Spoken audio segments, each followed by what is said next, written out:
Alright, my name is Bernard here from Truckmaster CDL. I'm going to be going over a Class A inspection here, alright, also known as an in-cab inspection. First thing I want to do is I want to go over all my safety items. So I'm going to be taking out my seat belt, taking a look at it, letting me know that my seat belt should be properly mounted secure at the top and the bottom. It should not be cut, torn, or frayed, and that it should be able to latch and unlatch. I also have my 3 red reflector triangles. They should all be properly mounted secure in the box, and they should all be able to stand on their own. I have my ABC rated fire extinguisher. It's properly mounted secure to the floor. It's fully charged in the green, and my safety pin is also present. Fuses. I should have a fuse for every fuse type in my truck. Now I'm going to perform my safe start. It would help if I had the key. Give me just a second, guys.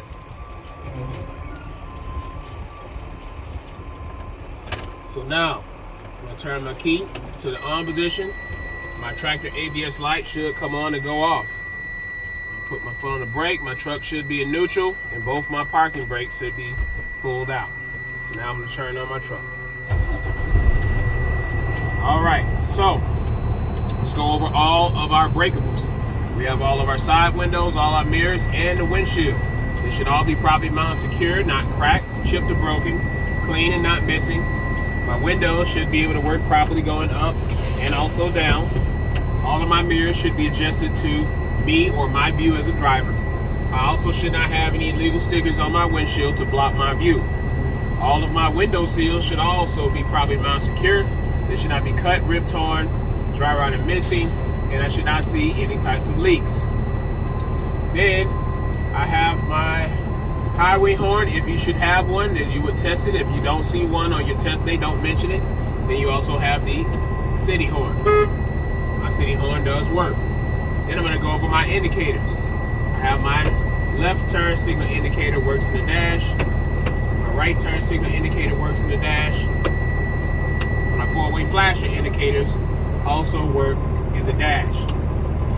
Now, I have my windshield wipers. They're both properly mounted secure. They're not cracked, they're not bent, broken, or missing.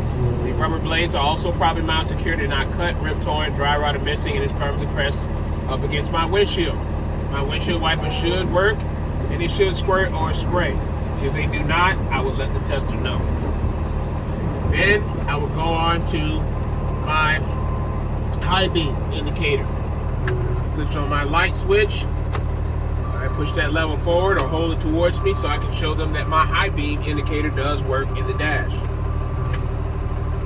Then I'm going to go over all of my gauges. I have my oil pressure. It should be rising to the normal operating level. It should be in between 30 and 60 psi with no warning lights or alarms. My water temperature should be rising to the normal operating level. It should be in between 180 and 190 with no warning lights or alarms. Then I have my voltmeter, also known as the ammeter. That should be charging in between 12 and 14 volts. That makes me know that my alternator is charging my battery properly. At this point in this truck, it is at 14.1. Then I have DEF. My DEF should be at no less than 1/8 of a tank. I have my primary air gauge and my secondary air gauges. They both should be rising to the normal operating level. It should be in between 120 and 140 psi or at the governor shutoff. At this time now, I'm going to test my heater and defroster. I'm going to push this on all the way. Turn this one to the guy with the defroster sign with the arrow pointing to the ground and turn on my heat. I'm going to fill up top and let them know that my defroster does work. And I'm going to fill on the bottom here and let them know that my heater also works. Now I'm going to go ahead and move on to my brake test. So now what I want to do is choose whichever brake I wish to start with.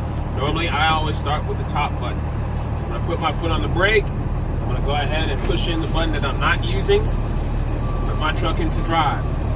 At this time, Mr. Tester, I will be testing my parking brake. Now I'm going to lightly hold on my wheel. Accelerate. Alright, my truck did not move, so I know that my parking brake does work. Now I'm going to test my trailer brake. My brake, again, accelerated. At this point, I didn't go anywhere, so my trailer brake also works.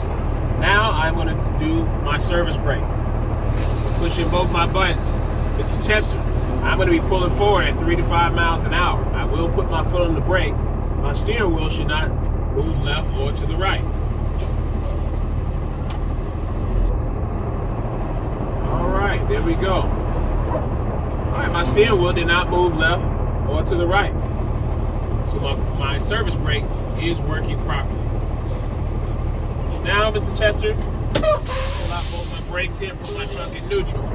I'm going to build my air pressure up in between 120 and 140 psi until I hear the governor shut off. Just a moment. I'm going to accelerate.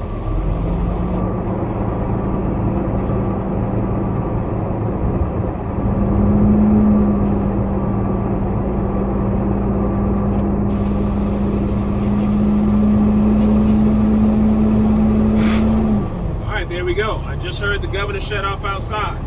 So at this time, I'm then going to go ahead and perform my lab test. I'll start out with my leak test. Turn my key off, turn it back on, put my key to the on position. I'm going to lightly put my foot on the brake and push in both my buttons.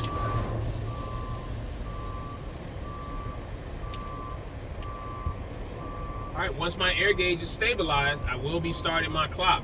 Mr. Chester, I should not lose more than 4 psi, or otherwise you can also say more than 4 pounds of pressure in 1 minute. Anybody who's doing a Class B, you should not lose more than 3 psi in 1 minute. All right, my gauges are stabilized. I'm now starting my clock.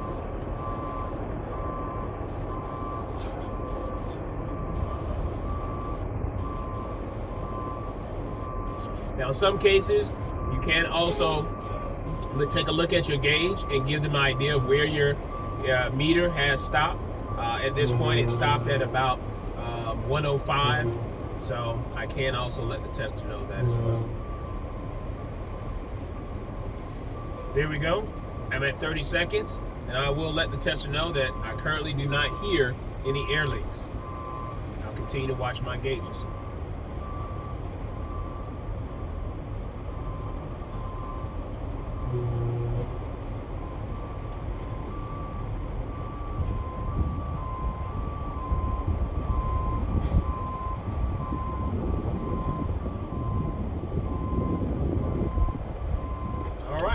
Mr. Tester, my minute is now up, and based on what I'm seeing here, I did not lose more than 4 psi. Now I'm going to go ahead and perform my alarm test. My alarm, my low pressure warning alarm, should come on before or at 55 psi. Now I am going to fan my brakes.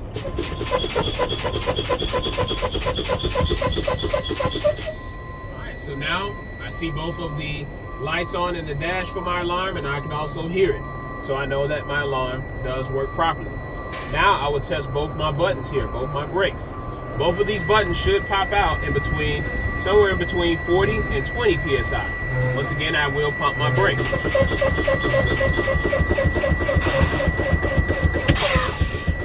There we go. Both my buttons just popped out. So now I'm going to turn my key off. On test day, I would then take a moment to confirm that I did and said everything I was supposed to do.